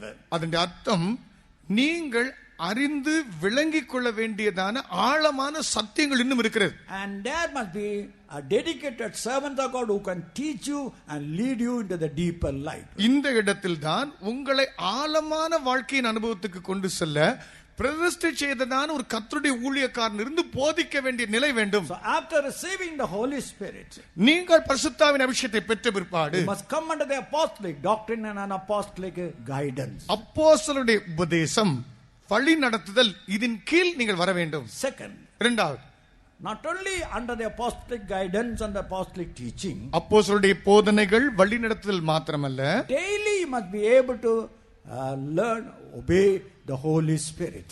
அனுதினமும் தனிப்பட்ட விதத்தில் பரிசுத்த ஆவியானவருக்கு கீழ்ப்படியக்கூடிய அனுபவம் இருக்க வேண்டும். Many of us receive the Holy Spirit, அநேகர் பரிசுத்தாவின் அபிஷேகத்தை பெற்றிருக்கிறார்கள். but we are unable to really obey the Lord in every aspect of our life. ஆனால் ஆண்டவரை வாழ்க்கையின் ஒவ்வொரு அம்ச பகுதிகளிலும் கீழ்ப்படிந்து வாழ கற்றுக்கொள்ளவில்லை. When you come under the obedience of the Holy Spirit in every aspect of your life, உங்களுடைய வாழ்க்கையில் ஒவ்வொரு அம்சத்திலும் பரிசுத்தாவின் வழிநடத்துக்குள் இருந்து நீங்கள் நடத்த கற்றுக்கொண்டால், it brings you to the real maturity. அது உண்மையான ஒரு பெரியவன் தேரின் எடுத்து கொண்டு வருகிறது. In Isaiah 63rd chapter, ஏசாயாவின் புத்தகம் 63ஆம் அதிகாரம் verses 13 and 14, we find two beasts. 13-14 வசனங்களில் இரண்டு மிருக ஜீவன்களை வாசிக்கிறோம். One is the horse. ஒன்று குதிரை. A horse can run very fast in an ordinary ground. ஒரு குதிரை சாதாரணமான ஒரு தரையில் வேகமாய் ஓடும். But it's very difficult to run very fast in the wilderness. ஆனால் வனாந்தரத்தில் இந்த குதிரை வேகமாக ஓடுவது கடினம். So after you come under the apostolic doctrine, அப்போஸ்தல உபதேசத்துக்குள் நீங்கள் வந்த பிற்பாடு, your speed will be curtailed, your speed will be controlled by the leaders. நடத்திப்புக்காரர்களால் உங்களுடைய வேகம் கட்டுப்படுத்தப்படும். And this is where many don't like it. இந்த இடத்தில் தான் அநேகருக்கு விருப்பம் இல்லை. They say we have got to receive the Holy Spirit, we can do as we like. நாங்கள் தான் பரிசுத்தாவின் அபிஷேகத்தை பெற்று விட்டோமே, நாங்கள் விரும்புகிற பிரகாரம் எல்லாம் செய்யலாமே. You may be a horse, brother, but you cannot run fast as you like. சகோதரா, நீ ஒரு குதிரையா இருக்கலாம், ஆனால் நீ விரும்புகிற வேகத்தில் செல்ல முடியாது. God will take you through the wilderness that your speed may be controlled. ஆண்டவரே உன் வேகம் ஒரு கட்டுப்பாட்டுக்குள் இருந்து ஓடும்படி வனாந்தரம் என்கிற பகுதிக்கு உன்னை கொண்டு செல்வார். Second, that's like a beast that coming from the mountain top. இரண்டாவது, மலை உச்சியிலிருந்து கீழே இறங்கி வருகிற மிருக ஜீவன்கள். A beast that coming from the mountain top takes very careful of every step. மலை உச்சியிலிருந்து கீழே இறங்கி வருகிற மிருக ஜீவன்கள் ஒவ்வொரு அடியும் எடுத்து வைக்கும் போது ஜாக்கிரதையா எடுத்து வைக்கும். One step mismeant, it will go down. ஒரு அடி தவறாக எடுத்து வைத்தால் உருண்டு விழுந்து விடும். So the more you go deeper and deeper in your spiritual life, உன்னுடைய ஆவிக்குரிய ஆன்மீக வாழ்வில் ஆழமாக கடந்து போக போக even a little anger will affect your life. ஒரு சின்ன கோபம் போதும் உன்னை பாதித்து விடும். Even a little lying will anger. ஒரு சின்ன பொய் அது பாதித்து விடும். Even if you say, I belong to this caste, I belong to this nation, you are proud about that caste and color, it will affect you. நான் இந்த ஜாதியை சேர்ந்தவன், இந்த தேசத்தை சேர்ந்தவன், இந்த நிறத்தை சேர்ந்தவன் என்று கொஞ்சம் அதில் மெச்சி மேன்மை பாராட்டி வந்து விட்டாலே போதும் ஒரு பாதிப்பு. If you begin to what they call crack jokes and tell joking stories, then remember it will affect you. கதைகளை பேசி தமாசு பேசி பரிகாசம் பண்ணி கொண்டிருந்தாலே அது உன்னை பாதித்து விடும். Dear brother, dear sister, அருமையான சகோதரா சகோதரி, the standard is too high. அந்த வாழ்க்கையின் அளவு ரொம்ப உயரமானது. You and I can never do it by our own strength. நம்முடைய சொந்த பலத்தை வைத்து இதை செய்ய முடியாது. Only one person can help you. ஒரே ஒரு நபர் இருக்கிறார், அவர் தான் நமக்கு உதவி செய்ய முடியும். There was a violin, it was almost broken, they were about to what they call throw it away. ஒரு வயலின் இருந்தது, அது உடைந்த வயலின், அது கிட்டத்தட்ட தூர வீசி ஒதுக்கமாக வீசக்கூடிய நிலைக்கு வந்து விட்டது. An old man came. ஒரு வயசான ஒருவர் வந்தார். Don't throw it away, give it to my hand. அதை ஓரமா வீசி விடாதீர்கள், என் கையில கொடுங்க என்றார். He took it and cleaned it and began to play a melodious song. அந்த வயலினை எடுத்து அப்படி துடைத்து சுத்தம் பண்ணி அதில் அழகாக ஒரு இசையை மெதுவாக இயக்க ஆரம்பித்தார். They thought, this violin we are about to throw, how can this man make this so beautiful music? வேண்டாம் என்று வீசி எறிய வேண்டியிருந்ததான இந்த வயலின் இவ்வளவு அழகான இசையை உண்டாக்குகிறதே. They say he is a master violinist. அவர்கள் சொன்னார்கள், இந்த வயலினுக்கெல்லாம் ஒரு மாஸ்டர் அவர். He took that broken violin and made it a beautiful violin. உடைந்த வயலினை எடுத்து அழகான வயலினாய் மாற்றிவிட்டார். Even tonight, இந்த ராத்திரியில you may be a broken man. நீ ஒருவேளை உடைந்த ஒரு நபராய் You இருக்கலாம். may think that it's not possible for me to live a holy life. ஒரு புனிதமான வாழ்க்கை செய்வது என்னால் முடியாது என்று நீ The எண்ணிக்கிட்டிருக்கலாம். master violinist is in our midst tonight. இந்த ராத்திரி வேளையில் வயலினுக்கெல்லாம் மாஸ்டரா இருக்கிறவர் நம்ம Lord, I இருக்கிறார். cannot by my own strength, I cannot live that life, Lord. ஆண்டவரே, என் சொந்த பலத்தை வைத்து என்னால் இந்த வாழ்க்கையை செய்ய முடியாது I ஆண்டவரே. surrender myself entirely unto you. என்னையே எடுத்து முழுமையாக உமக்கு சமர்ப்பித்து விடுகிறேன். In the portion that we took at the beginning, ஆரம்பத்தில் நாம் எடுத்துக்கொண்டதான் அந்த வேத பகுதியில் there are certain laws that you have to keep up to inherit the kingdom of God. தேவனுடைய ராஜ்யத்தை நீங்கள் சுதந்திரித்துக் கொள்வதற்கு கையாள வேண்டியதான சில பிரமாணங்கள் இருக்கிறது. The flesh and blood can never inherit the kingdom of God. மாம்சமும் இரத்தமும் தேவனுடைய ராஜ்யத்தை சுதந்திரிக்க மாட்டார். The corruptible can never inherit the incorruptible kingdom of God. அழிவுள்ளது அழியாத தேவனுடைய ராஜ்யத்தை சுதந்திரிக்க மாட்டார். So to get ready for the coming of the Lord, கர்த்தருடைய வருகைக்கு ஆயத்தமாய் இருப்பதற்கு the third question answer is that மூன்றாவது கேள்வியின் பதில், how can you get ready for the coming of the Lord? கர்த்தருடைய வருகைக்கு நீங்கள் எப்படி ஆயத்தமாய் வாழ்வது? It is not only your soul, உங்களுடைய ஆத்துமா மாத்திரமல்ல, your body also must get ready for the coming of the Lord. உங்கள் சரீரமும் கர்த்தருடைய வருகைக்கு ஆயத்தமாய் இருக்க வேண்டும். When you receive the baptism of the Holy Spirit, பரிசுத்தாவின் அபிஷேகத்தை நீங்கள் பெறும்போது God has given an advance to confirm this body will be redeemed when He comes. உங்களுடைய இந்த சரீரம் மீட்டுக் கொள்ளப்படும் என்று தேவன் இந்த சரீரத்துக்கு ஒரு முன்பணத்தை அட்வான்ஸ் கொடுக்கிறார். But there is one important purpose for which God has given you the Holy Spirit. இந்த பரிசுத்தாவியை தேவன் உங்களுக்கு கொடுத்திருப்பதில் ஒரு முக்கியமான நோக்கம் இருக்கிறது. Read Romans 8 chapter 11th verse. ரோமர் 8 அதிகாரம் 11 வசனம். அன்றியும் இயேசுவை மரித்தோழ்ந்து எழுப்பினுண்ட ஆவி உங்களில் வாசமாயிருந்தால் கிறிஸ்துவை மரித்தோழ்ந்து எழுப்பினவர் உங்களில் வாசமாயிருக்கிற தம்முடைய ஆவியினாலே சாவுக்கு எதுவான உங்கள் சரீரங்களையும் உயிர்ப்பிப்பார். But if the spirit of him that raised up Jesus from the dead dwell in you, he that raised up Christ from the dead shall also quicken your mortal bodies by his spirit that dwelleth in you. As you are living today, இன்றைக்கு ஜீவிக்கிற நீங்கள் that Holy Spirit might quicken your mortal body. உங்கள் சாவுக்கு எதுவான இந்த சரீரத்தை பரிசுத்த ஆவியானவர் உயிர்ப்பிக்க வேண்டும். Here only we bring the doctrine of divine healing. இந்த இடத்தில் தான் தெய்வீக சுகம் என்கிற சத்தியத்தை நாங்கள் கொண்டு வருகிறோம். If you want to get ready for the coming of the Lord, கர்த்தருடைய வருகைக்கு நீங்கள் ஆயத்தமாக வேண்டும் என்றால் this body must get the quickening power in when you become sick. இந்த சரீரம் நீங்கள் வியாதிப்படும் போது உயிர்ப்பிக்கிற வல்லமை அதை பெற்று வாழ வேண்டும். If you go after the medicine and the doctors and that, it is not possible for you to experience the quickening power of the Lord. மருந்தும் மருத்துவரும் இவைகளுக்கு பின்பாக வியாதி நிலையில் சென்றால் உயிர்ப்பிக்கிறதான அந்த வல்லமையை அனுபவிக்கக்கூடிய நிலை இல்லாமல் போய்விடுகிறது. In Acts of the Apostle 14th chapter, அப்போஸ்தலர் நடபடிகள் 14ஆம் அதிகாரம் 19 and 20 we find 19-20 வசனங்களில் காணும்போது we find a very beautiful example of Paul. பரிசுத்த பவுலின் அழகான அந்த அனுபவத்தை பார்க்கிறோம். He was stoned and thrown as a dead man and dragged and thrown out. அவரோ கல்லெறியுண்டு ஒரு செத்தவனை போல வீசி எறியப்பட்டார். And the disciples came and surrounded him. சீஷ பிள்ளைகள் வந்து அவரை சூழ்ந்து கொண்டார்கள். They did not pray, ஜெபிக்கவில்லை, they did not sing, பாடவில்லை. but what happened? This man got up. ஆனால் இந்த மனுஷன் எழும்பி விட்டான். என்ன நடந்தது? And he got up and began to walk. அவர் எழும்பி நடக்க ஆரம்பித்தார். And they said he walked the next day to Derbai. டெர்பா என்கிறதான இடத்துக்கு அவர் நடந்தார். 12 miles distances. 12 மைல் தொலைவு. What was the secret? ரகசியம் என்ன? The Holy Spirit and in his body, பரிசுத்த ஆவியானவர் அவருடைய சரீரத்தில் வந்து இறங்கின போது it began to quicken his mortal body. அவருடைய சாவுக்கு ஏதுவான சரீரத்தை உயிர்ப்பித்தார். So even tonight, இந்த ராத்திரி if you are, as you are listening to the word of God, கர்த்தருடைய வார்த்தையை நீ கேட்டுக்கொண்டிருக்கிற வேளையில் you can experience the quickening power in your mortal body. உன்னுடைய இந்த சாவுக்கு ஏதுவான இந்த சரீரத்தில் தேவனுடைய உயிர்ப்பிக்கிற வல்லமை அனுபவிக்க முடியும். As your soul is redeemed, ஆத்துமா மீட்டுக் கொள்ளப்பட்டது போல your body also redeemed from the power of sickness. உன்னுடைய சரீரமும் வியாதி என்கிற வல்லமையிலிருந்து மீட்கப்படத்தான் வேண்டும். How can you do it? எப்படி அதை செய்ய முடியும்? I told you that man Paul was almost dead like a dead dog. இந்த பவுல் கிட்டத்தட்ட ஒரு செத்த நாயை போல அடித்து எறியப்பட்டிருந்தார். The disciples came and surrounded him. சீஷ பிள்ளைகள் வந்து சூழ நின்றார்கள். What was the significance of it? அதனுடைய பின்னணி தன்மை என்ன? That was a circle they formed. அவர்கள் ஒரு வளையத்தை உண்டு பண்ணினார்கள். In that circle, அந்த வளையத்தில் Paul was in the midst of it. அது நடுவில் பவுல் இருக்கிறார். Now you cannot stand for divine healing alone. நீங்கள் தெய்வீக சுகத்தில் தனிமே இருக்க முடியாது. You have to be in a circle. நீங்கள் ஒரு வளையத்துக்குள் இருக்க வேண்டும். And that circle is a holy circle. அந்த வளையம் ஒரு பரிசுத்தமான வளையம். That circle is a circle full of the blood of Jesus Christ. அந்த வளையம் ஆண்டவராகிய இயேசு கிறிஸ்துவின் இரத்தத்தினால் நிறைந்த வளையம். And the circle is a circle where the name of Jesus Christ is there. அந்த வளையத்துக்குள் ஆண்டவராகிய இயேசு கிறிஸ்துவின் நாமம் இருக்கிறது. So tonight, இந்த ராத்திரி wherever you are, நீ எங்கே இருந்தாலும், if you want to receive a touch in your body, உன் சரீரத்தில் ஒரு தொடுதல் வேண்டும் என்று நீ விரும்பினால், close your eyes. உன் கண்களை மூடிக்கொள். Brothers, take hold the hands of our other brother. சகோதரர்கள் மற்றொரு சகோதரனுடைய கரத்தை பிடித்துக் கொள்ளுங்கள். Sisters, take the hand of our other sister. சகோதரிமார்கள் மற்றொரு சகோதரியுடைய கரத்தை பிடித்துக் கொள்ளுங்கள். Let us form a holy circle now.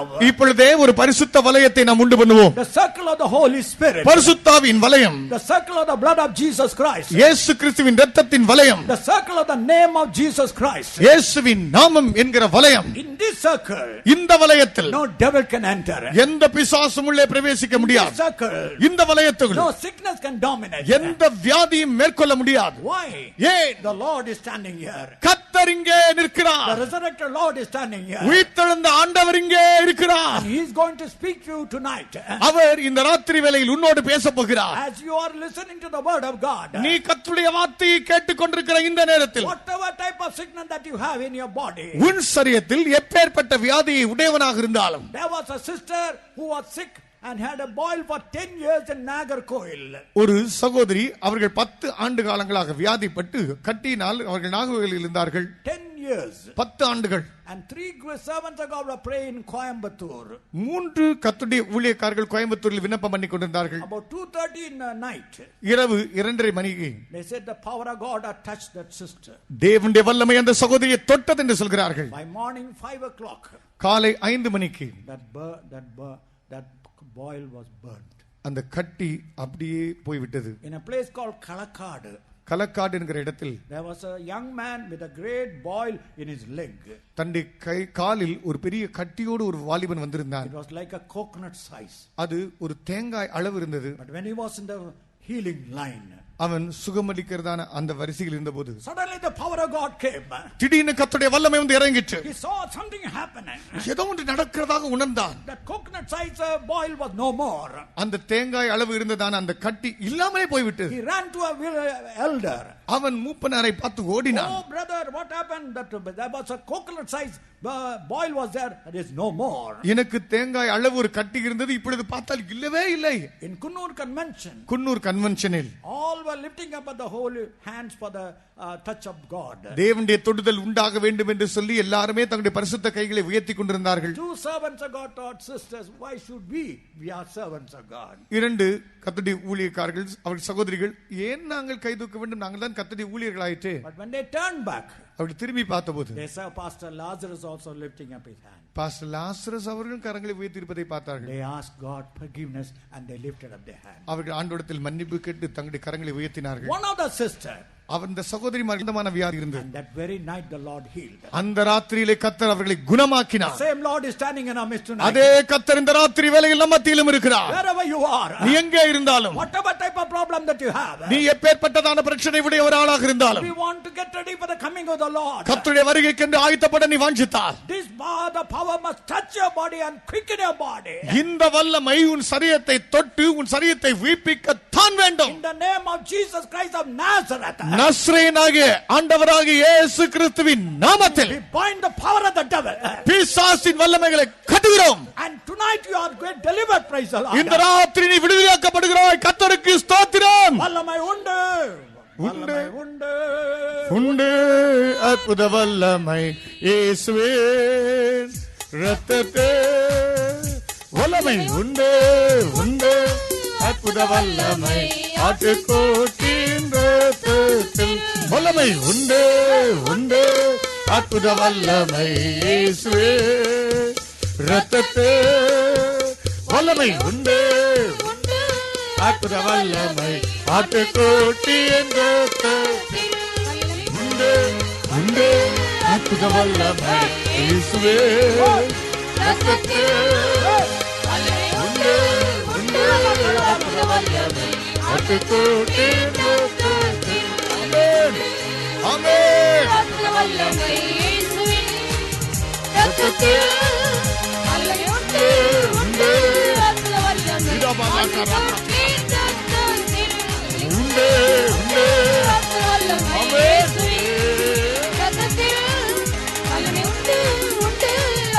ஆமென். ஆட்டுக்கோட்டின் இரத்தத்தில். உண்டு, உண்டு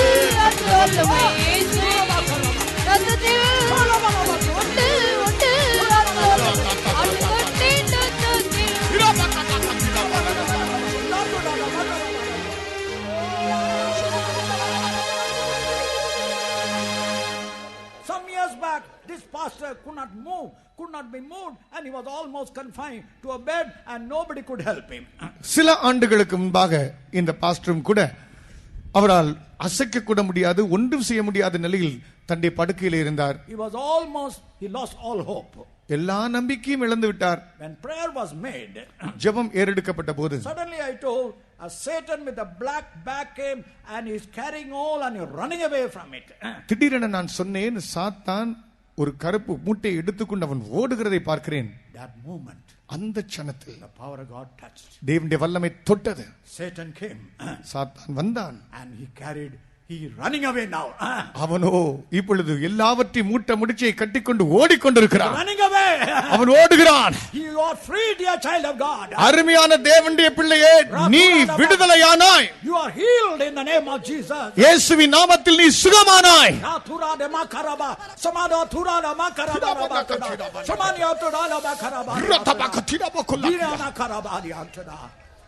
Our message is more concerned with the coming of the Lord. நம்முடைய செய்தி அதிகமாக கர்த்தருடைய வருகையை பற்றியதாக குவிக்கப்பட்டதாக இருக்கிறது. So we brought you to the touch of the healing power in your body.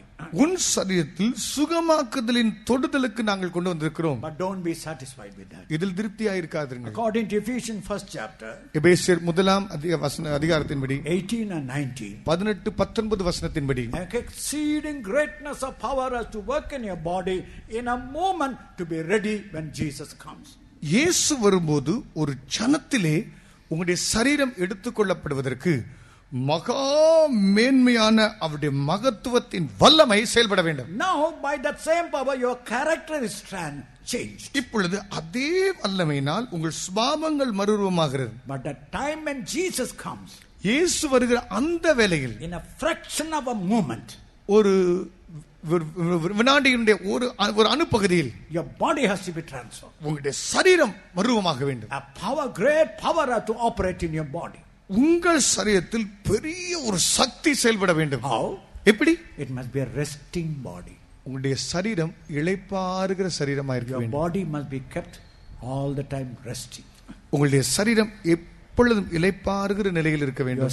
Your body must be a wild body, a humble body. உங்கள் சரீரம் அற்பமான சரீரம், தாழ்வான சரீரம். Look at the tabernacle. அந்த ஆசரிப்பு கூடாரத்தை பாருங்கள். Outside was a badger skin, வெளிப்பிரகாரமான தகசு தோல், but inside glory of the Lord. உள்ளே தேவனுடைய மகிமை. According to 1 Peter 3rd chapter, முதலாம் பேதுரு 3ஆம் அதிகாரத்தின்படி verses 1 to 3, 1 முதல் 3 வரை உள்ள வசன we பகுதிகள், go after the adornment and the worldly things. உலக சம்பந்தமான லௌகிகமான நகை ஆபரணங்கள் இவைகளுக்கு பின்னே சென்றால், His body cannot be a wild and humble body. இந்த சரீரம் ஒரு தாழ்மையான அற்பமான சரீரமாய் இருக்க முடியாது. This body must be a holy body. இந்த சரீரம் ஒரு பரிசுத்தமான சரீரமாய் இருக்க வேண்டும். And lastly, a resting body. கடைசியாக இளைப்பாறுகிற சரீரமாய் இருக்க வேண்டும். In a tarrying meeting, ஒரு காத்திருப்பு கூட்டத்தில் one brother saw a vision.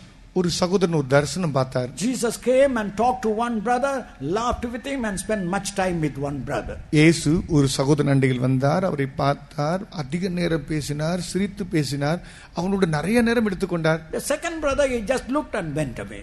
இரண்டாவது சகோதரனை அப்படி பார்த்தார், போய்விட்டார். The third brother, he did not even look, he walked away. மூன்றாவது சகோதரனை அவர் பார்க்கவே இல்லை, போய்விட்டார்.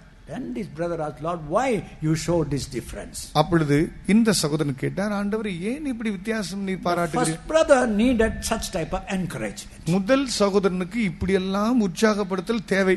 The second brother, if I look at him, will be all right. இரண்டாவது சகோதரன் அவனை ஒரு பார்வை பார்த்தால் போதும், அவன் சரியா இருப்பான். But third is my property.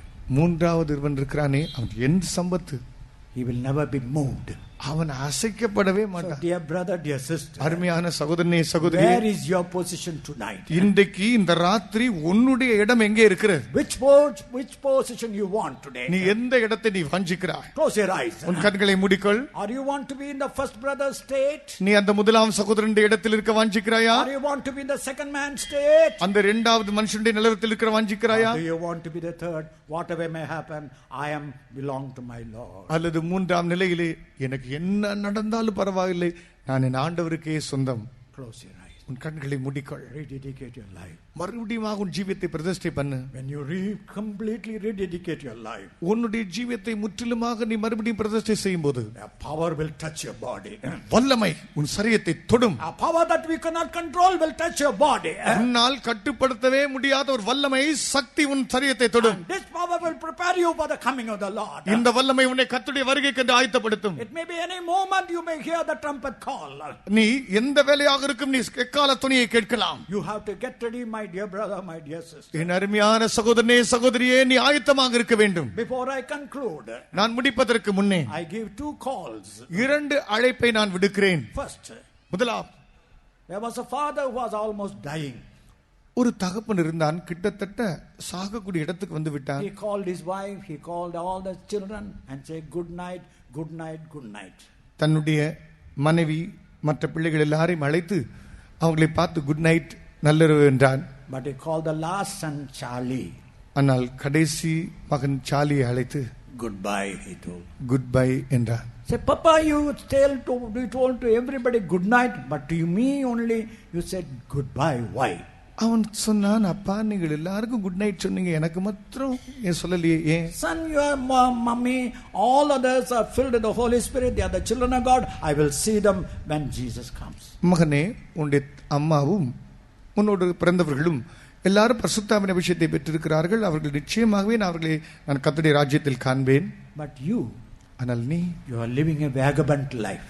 நீயோ ஒரு நாடோடி வாழ்க்கை வாழ்கிறாய். Drinking, குடிக்கிறாய், fighting, சண்டை போடுகிறாய், smoking, புகைப்பிடிக்கிறாய், living unclean life. ஒரு அசுத்தமான வாழ்க்கை செய்கிறாய். You are a Christian, நீ கிறிஸ்தவன், but yet your life is not up to that. ஆனா உன் வாழ்க்கை அப்படி கிறிஸ்தவனாக இல்லை.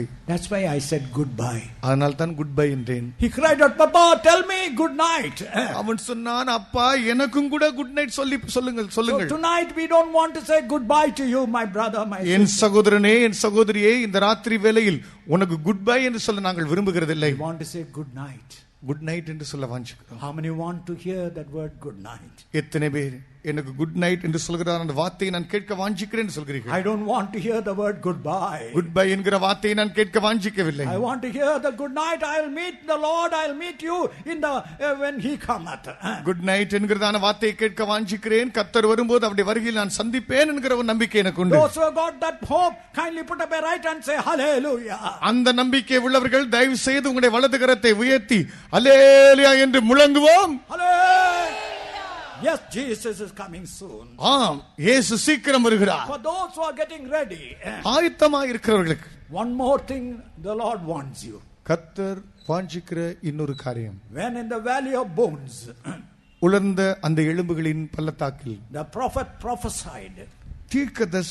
தீர்க்கதரிசனம் உரைத்தார். All the bones came together and they formed a kind of a group. எலும்புகள் எல்லாம் ஒன்றோடு ஒன்று சேர்ந்து அவரோடு கூட்டமாய் எழும்பின. But when the wind came, ஆனால் ஆவி காற்று அடித்தபோது they became a mighty army. அவைகள் ஒரு பலத்த சேனையாய் மாறினார்கள். Same way tonight. அதுபோல இந்த ராத்திரி We are dry bones.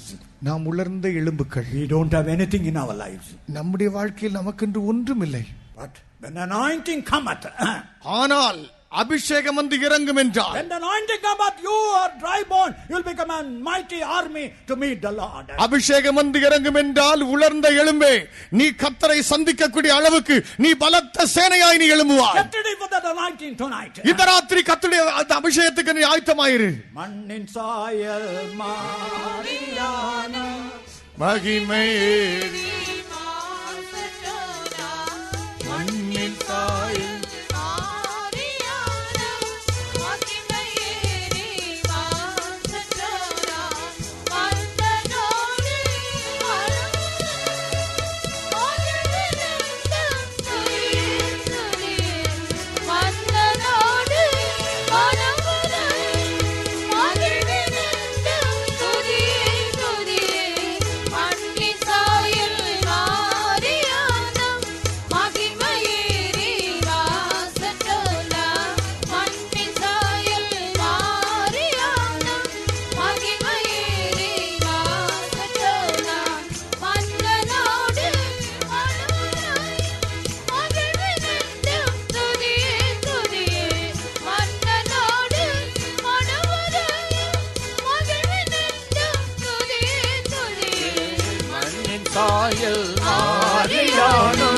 மகிமையேறி வாசத்தோனாய் சாயல் மாறியானும் மகிமையேறி வாசத்தோனாய் மன்னனோடு மனவரையில் மகிழ்வென்றும் துதியே துதியே மன்னனோடு